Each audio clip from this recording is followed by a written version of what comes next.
As Donald Trump's first term and only term comes to an end, we can look back on the most incompetent president of all time. We're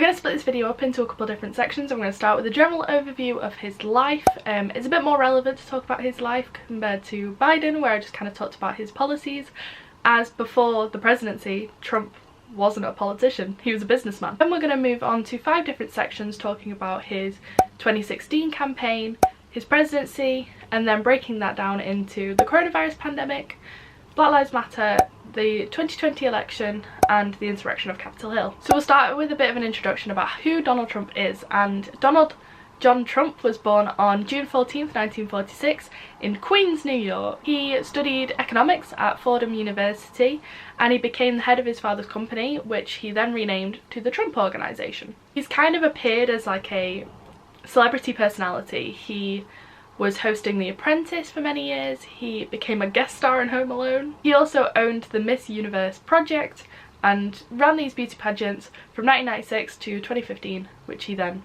quit because he was running for the presidency. In 1977 he married his first wife Ivana, who was a Czech model, and he had 3 children with her, Donald Jr., Ivanka and Eric Trump. He and Ivana split, and this was following an affair that he had with a woman named Maria Marples, who he then married in 1993 and had a daughter with called Tiffany. He then married Melania, making her Melania Trump, his current wife, in 2005, and he had 1 son with her, Barron Trump. In 2020, Forbes magazine estimated his net worth to be $2.1 billion, making Trump the first billionaire president. When Trump filed his financial disclosure with the FEC, the Federal Electoral Commission, ahead of the 2016 and the 2020 election, but in the 2020 election he claimed his net worth was closer to $10 billion, but the FEC could not corroborate this. His approach to politics and his ideologies that he kind of adopts has been very mixed and very wildly debated. Some Republicans claim that he is not a Republican, he is simply a rhino, which is a Republican in name only. He's been labelled a nationalist, an isolationist. This is particularly evident in his use of Make America Great Again and then Keep America Great.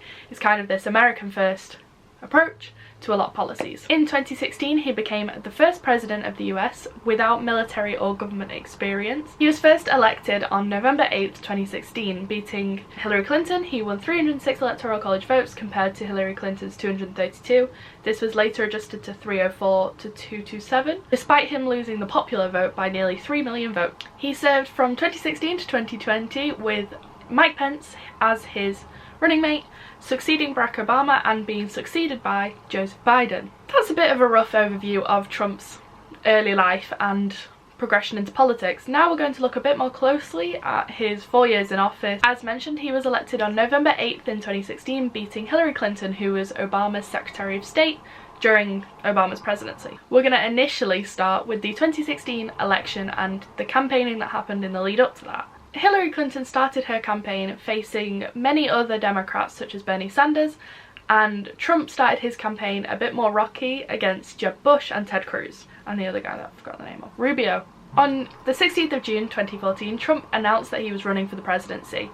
He started, as he meant to go on, by discussing Mexican people and labelling them as rapists and criminals. Many people in politics and a lot of the media believed this to be a mockery and that he actually wouldn't get very far. His campaign started with these kind of racist, you can't even call them undertones because it was blatant racism, as well as sexism and ableism, as shown in the released video where he was quoted saying "grab him by the pussy," and another one was that he was insinuating a female reporter was going against him because she had blood coming out of her wherever, and there is a video of him mocking a disabled reporter. Throughout this election, Clinton faced many issues regarding her private emails, in which she faced investigation, as well as questions about the Benghazi committee. Also, Trump called for a Muslim ban, which he later puts into practice, just not as radical as he wished it to be, arguing we must be vigilant. Trump failed to appear at the 7th Republican debate following a clash with Fox News, and holds an alternative event for veterans who wish to come see what he had to say. On the 9th of February 2016, both Trump and Sanders are selected in the New Hampshire primaries with huge margins in their respective parties. One of the things I just wanted to throw in, because it was quite an amusing video, was during this campaign and one of the debates, Trump is mocked repeatedly by Rubio for his small hands and kind of insinuating that there might be a bit of an issue down there, in which Trump said there is no problem with the size of his penis. We keep getting reports during 2016 and during this election that Trump came out with these ridiculous statements and ridiculous policies that he would introduce if he was elected to the presidency. This included punishments for women who have abortions, considering the death penalty, but he later tried to retract this statement. He was quoted saying things such as, if Hillary Clinton were a man, she wouldn't receive 5% of the vote. And Hillary Clinton replied, if fighting for women's healthcare, paid family leave and equal pay is playing the woman card, then deal me in.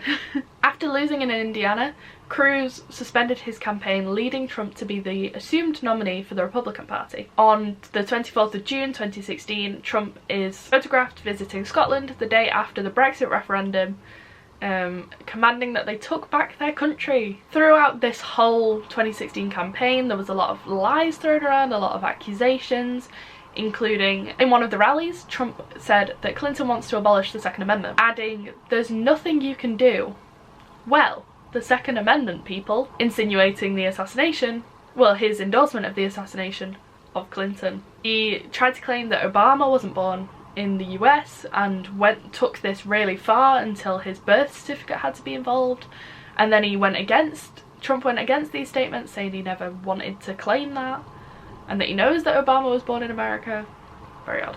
Clinton comes back at Trump with a lot of accusations of racism, sexism and tax avoidance, with the New York Times investigating Trump, finding out that he could have been avoiding federal income tax for the last 18 years, another accusation that became relevant in the 2020 election. As I said, on the 7th of October, the famous "grab her by the pussy" line and video is released, it's leaked, claiming when you're a star they let you do it. In the second presidential debate, which took place on the 9th of October, Trump held a press conference with women who had accused Bill Clinton, Hillary Clinton's husband and former president, of engaging in sexual contact with them. Throughout the campaign and throughout the 2016 general election, Hillary Clinton had a significant lead in polls, many projecting her to win, but this narrowed as we got closer to election day. One video that I don't remember seeing during the 2016 election, but it became very relevant following the recent events with Trump, was this video of Hillary Clinton saying in a debate, like, he will not accept if he loses, he will go to every effort to make sure that he wins this, he will say it's fake, he will do all this, and it was a kind of mental video to watch. She was like, oh, he tried to say that he should have won the Emmy, and he goes and, like, quietly goes like, should have won that. And it's like, oh my god, we should have seen this from the bloody start. She did. A few of his promises that came out throughout the election process, we had the building the wall between the American border and the Central America border, specifically Mexico, and claiming that Mexico were going to pay for it. He focused on the negotiations with China and kind of this American first mentality, as I put forward before, ending Clean Power Plan and withdrawing from the Paris Agreement, which he did in turn do. He promised to repeal and replace the Affordable Care Act, which is Obamacare, with his own healthcare plan, which he never really told us what it was. He never actually put anything in place. A lot of his campaign was focused on fake news and media bias and political correctness being stupid, and he relied very much on free media coverage that he obviously didn't have to pay for because people were just covering the outrageous things he was coming out with, as well as his Twitter account. Irony. Throughout this campaign, he had been supported by right-wing groups such as the KKK and the Proud Boys, people who very much supported white supremacy, and he refused, both in the 2016 and the 2020 election, to condemn these individuals. Trump's win in 2016 led him into a stronghold Republican government where the Republican Party had control over office, so presidency, Congress in both the House and the Senate. Let's move on to his presidency. Boy, is this a long one. He was inaugurated on January 20th in 2017, making him the 45th President of the United States. During his first week in office, he very much relied on executive orders, signing 6 of them concerning Obamacare, coming out of the Paris Agreement. One of the main claims of Trump's presidency and the success of Trump's presidency is the fact that his economy was thriving before, and the best economy of the United States, any United States president, before COVID. Bear in mind, he inherited this economy from Obama, who managed to make the economy kind of thrive again after the 2008 financial crisis. You can't just say that it's one of the best in history that you've done and then there be a global pandemic and it massively affect the economy and you not take the action to try and reduce that. Throughout his presidency, he completely disregarded scientific advice, especially in relation to climate change. He withdrew from the Paris Agreement, scrapped more than 100 federal regulations that was implemented to reduce the effects of climate change.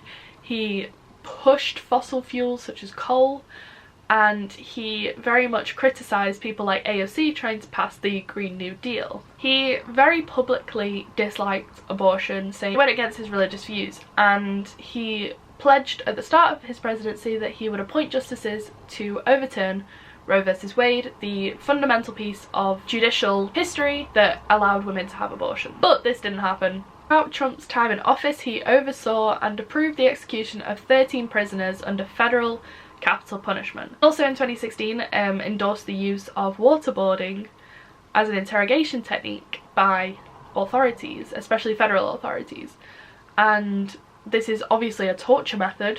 One of the main legacies, I guess you could say, that Trump has had from his presidency is the amount of pardons that he gave during his time in office. Any of these included political associates who had committed perjury or electoral fraud in some way, namely Charles Kushner, the father of his son-in-law, as well as Roger Stone, who was accused of witness tampering, lying to Congress and obstructing congressional investigations. This included, on his last day of office, he pardoned 143 people, including Steve Bannon, his former chief strategist. One of Trump's main legacies, and I mean legacies in the worst way possible, was his approach to immigration.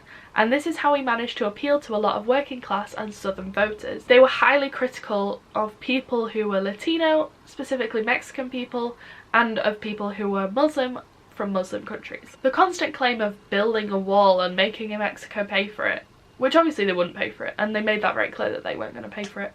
This dominated his campaign and his presidency, as he was rejected from his budget in Congress to include this wall. Following Congress deciding not to give the money to Trump to build a racist wall, there was a 35-day shutdown of the US government, the longest government shutdown in history. Throughout his presidency, he pledged the deportation of millions of immigrant people. This included photos coming out of families being separated at the border, people being starved and abused by ICE in detention centres, and children as young as 18 months being tried in courts for attempting to cross the borders without their parents being there to help them.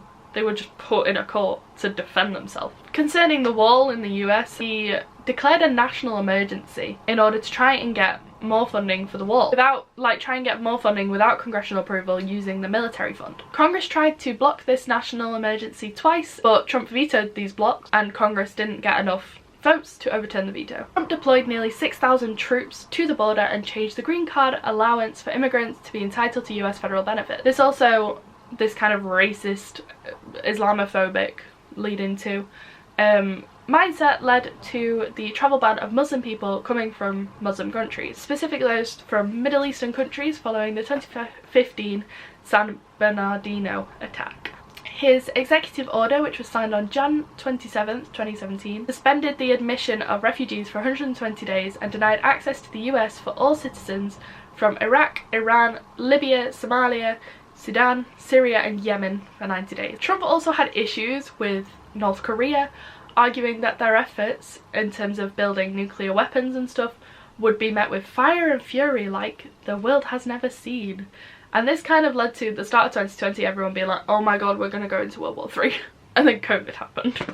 In terms of foreign relations, Trump and Putin regularly supported each other's actions and Trump rarely criticised him. He had bipartisan support for the lack of involvement in the 2016 presidential election, which was accused of having Russian intelligence kind of hacking and helping Trump win, over the findings of the intelligence of the US itself. He implemented over 200 federal judges who were approved by the Republican-led Senate and used this in order to move the federal justice system and local systems further right. This included 3 nominations to the Supreme Court, Neil Gorsuch, Brett Kavanaugh and Amy Coney Barrett. These have all been criticised by Democrats and judicial figures alike for various reasons, including sexual assault allegations against Brett Kavanaugh.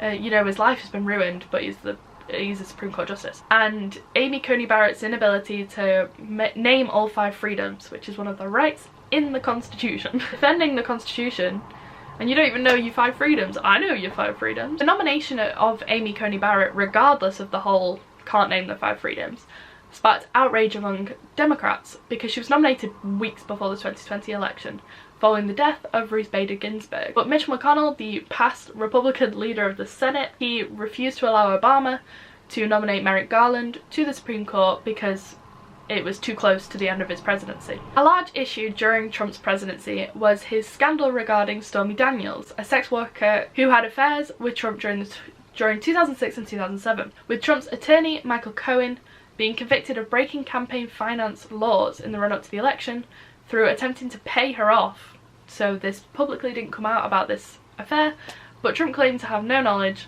of him trying to pay her off. Another issue, as I mentioned, was the alleged interference by Russia in the 2016 presidential election, with the CIA, FBI and NSA arguing in 2017 that they had high confidence that the Russian government had helped Trump win the election, but Trump attempted to blame this on Ukraine. This led to the Mueller report, suggesting Congress should make a determination whether Trump was involved in Russia's interference in the 2016 election. In August 2019, a whistleblower came forward and claimed there was a phone call between Trump and the president of Ukraine, which indicated that Trump had pressured Zelensky, the president of Ukraine, to investigate CrowdStrike, and Joe Biden and his son claiming there had been a congressional cover-up. Nancy Pelosi, the House Speaker and Democrat, initiated an impeachment inquiry on September 24th, 2019, in which the House Judicial Committee voted along party lines, passing 2 articles of impeachment, 1 for abuse of power and 2 of obstruction of Congress, with Trump being impeached by the House on December 18th. The impeachment trial began in the Senate on January 16th, 2020, in which the majority, which was Republican at the time, rejected amendments by the minority urging the Senate to call witness and subpoena documents. Trump's lawyers claimed the impeachment was constitutionally and legally invalid, leading the Senate to vote against the impeachment charges, 52 to 48 on abuse of power and 53 to 47 on obstruction of Congress. Mitt Romney, who was a challenger to Obama in 2012, was the only Republican who voted to convict Trump on abuse of power. Now, we're going to move on to the period between the middle of March to now, which is both the coronavirus pandemic and the Black Lives Matter protests. His handling of the coronavirus pandemic helps label him as going down as the most incompetent president ever, with advice including to inject bleach and disinfectants for citizens. He argued that the virus was no less deadly than the flu, and he did little to try and improve access to resources, tests and vaccines, despite public appearance being plagued by his false confidence. Throughout the pandemic, he repeatedly referred to the coronavirus as the China virus or the Chinese virus, and attempted to blame China for the virus, despite the origins of a virus being irrelevant in terms of what the effect is now on Americans and people globally. And it's quite offensive to just keep saying the China virus. He publicly and repeatedly denounced the reliance on the World Health Organization, arguing they were severely mismanaging and covering up the spread, with him officially withdrawing the US from the World Health Organization in July 2020, which would have been effected in July 2021, except Joe Biden's going to put them right back in to the World Health Organization. He refused to wear a mask, called them a double-edged sword, and when he returned back to the White House after contracting coronavirus and being treated, he decided to symbolically take off his mask in front of his supporters. He continued to conduct rallies, and his voters would obviously go to these rallies, not follow social distancing, wear masks, anything like that, despite a high number of cases, high number of deaths and high transmission risks. Throughout the pandemic, he also claimed that the US would look less bad, they would have less cases if we tested less, and that the testing numbers made the US look bad. This proved very unpopular with citizens, because why would you assume, yes, your testing numbers would be lower if you tested less, that doesn't mean there's less corona. However, other citizens decided to go to the streets to demonstrate and riot due to the inability to do mundane things because of local lockdown. This included going to shops and hairdressers, with videos emerging of them clashing with local police outside the Capitol and screaming at each other. It was weird. As mentioned, on October 2nd, 2020, Trump tested positive for COVID and was admitted to a hospital where they gave him experimental drugs. On June 1st, 2020, moving on to the Black Lives Matter protests, a peaceful crowd of protesters were broken up in Lafayette Square by federal enforcement through the use of batons, rubber bullets and pepper spray. Following this, Trump walked outside where protesters had set a small fire the day before and posed for photos holding a Bible. He frequently condemned the Black Lives Matter protesters, calling them Antifa, setting out the National Guard on them, which contrasts quite ridiculously with the handling of the insurrection, which I'll get into.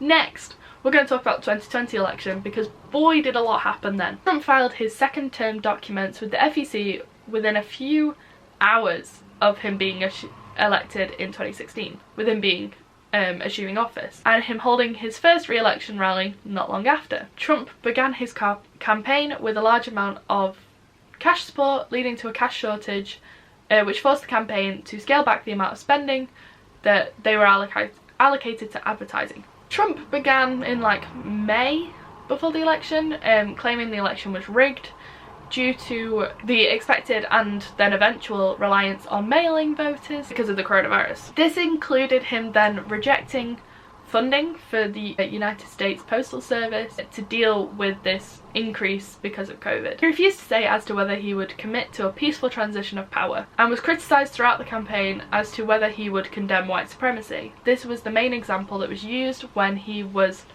asked specifically to condemn white supremacy, and instead of saying to stand down to the Proud Boys, he said to stand back and stand by. He consistently stated that he was the least racist person, and he did more for LGBT people than any other president. His comments on the far-right rally in Charlottesville in 2017 showed he embraced white supremacy, claiming there are very fine people on both sides. He called El Salvador, Haiti, Honduras and many African nations shithole countries. He claimed that 4 congresswomen, he told these women that they should go back to where they came from, 3 of them being native born Americans, and were all people of colour. Are we surprised? No! I'm going to again issue a trigger warning here. Go to this time if you don't want to learn about anything in terms of sexual assault, rape, violence, domestic violence, paedophilia. His views on women were constantly brought up throughout the 2020 campaign. He in the past had called women dogs and horseface, and 26 women have publicly accused Trump of some form of sexual assault. This included his ex-wife. It included allegations of rape, violence, groping, looking under women's skirts, walking in on women naked, paedophilia also. He had ties to Jeffrey Epstein, who has been proven to be a paedophile who paid underage women for massages, taking them to his private island and on his private plane to abuse them, and Trump considered him a close friend. Trump had many pictures with Jeffrey Epstein as well as Prince Andrew, who had also been accused, but he tried to claim that there was no connection. Trump based his campaign around smear, attempting to discredit Biden as a viable candidate. He included attempting to say he was too old to assume office, that he had dementia, among other things, including criticisms around how Biden interacted with his family, his unfortunate deceased family as well, making allegations about them and stuff. And then we get on to when Biden was elected, he was declared the president-elect on November 7th with 306 electoral college votes to Trump's 232. The issues with Trump's belief in fundamental democracy began. Trump attempted throughout there'd been election fraud, that people weren't allowed to go and view it, and that he'd won on a landslide, he'd won Pennsylvania, which were all lies. He declared a lot of this through his Twitter account. As I mentioned, he relied on it quite heavily and used it as a way to threaten and challenge the positions of many people. His Twitter account was initially they started to tag his tweets with that this election claim has been disputed or proven false. Then eventually he suspended for 12 hours and then deleted. He denounced his support for Fox News after they declared Biden the president-elect. He tried to delay the election, tried to block government officials interacting with Biden. He refused to publicly concede. He didn't attend Biden's inauguration. He took the election count to 70 different courts and publicly attempted to pressure Mike Pence to go against the Constitution and try and overturn the election. This led to Trump giving many speeches on January 6th, shaming Mike Pence, and eventually led to the insurrection of Capitol Hill. On January 6th, during the official congressional certification of the presidential election results, where Congress members gather in both the House and the Senate and discuss state by state whether they think that the results of the election needed to be investigated. Trump held a rally not far from where the counting was happening in Congress, and Trump kind of gave a couple of speeches along with a few of his staff, including Rudy Giuliani and his son Eric, stating that the election results needed to be overturned, declared issues with Mike Pence, urging his followers to take back our country, fight like hell, and Giuliani stated that they should fight with combat. This was supported both at the time and following the insurrection by Senators Josh Hawley and Ted Cruz, with Cruz apparently sending out texts to voters discussing the fraud at the same time the insurrection was happening. Around 1 p.m. on January 6th, there was a sudden change in the approach by supporters. They started to smash windows, they gained access to the Capitol, leading congresspeople and the workers going to hiding in a secret location, and multiple photos and videos emerged from inside the Capitol. These photos and videos included supporters taking photos with police asking them to leave nicely, with little to no force compared to the Black Lives Matter protests back in June. A man breaking into Nancy Pelosi's office, graffitiing on her notes and looking at things, and stealing mail, which is a federal offence. A man carried a Confederate flag through the Capitol. A man stole Nancy Pelosi's podium, among many others, and many other offences. This insurrection led to the death of 5 people. Throughout the day, Trump posted multiple support messages for those partaking, disguising them as condemnation, but it was really full support, saying things such as "we love you and you are very special." Ivanka Trump calling them American patriots. Trump refused to send out the National Guard, he refused to condemn the people. Biden went live on a podium and discussed how disgusting it was, and Trump just tweeted tweeted pre-filmed videos. Trump continued his narrative that this election had been stolen, and then telling them to go home, and it was like, you don't really want them to go home, do you? You like what they're doing. This led to Congress, specifically the House of Representatives, to introduce another impeachment article against Trump, charging him with incitement of an insurrection against the US government led by Nancy Pelosi and many other Democrat representatives. He was officially impeached by the House on January 13th. With a vote of 232 to 197. This made him not only the first president to be impeached twice, but the first office holder to be impeached twice. The article of impeachment was delivered to the Senate on January 25th, 2021, and is expected to begin on February 9th. It's currently February 5th. This insurrection led to Trump being removed from many social medias such as Twitter, Facebook, Instagram, Reddit, Pinterest, TikTok, all of them, and the shutdown of many accounts from his staffers attempting to communicate with the supporters. And there ends the most incompetent presidency, most incompetent president of all time, I would argue. And with that, I'm going to wrap up there, because there's a lot more I could say about Trump. I could give you my personal opinions on Trump. I think you can probably guess what my personal opinions on Trump are. Thank you for watching. I will see you soon. Goodbye. Goodbye.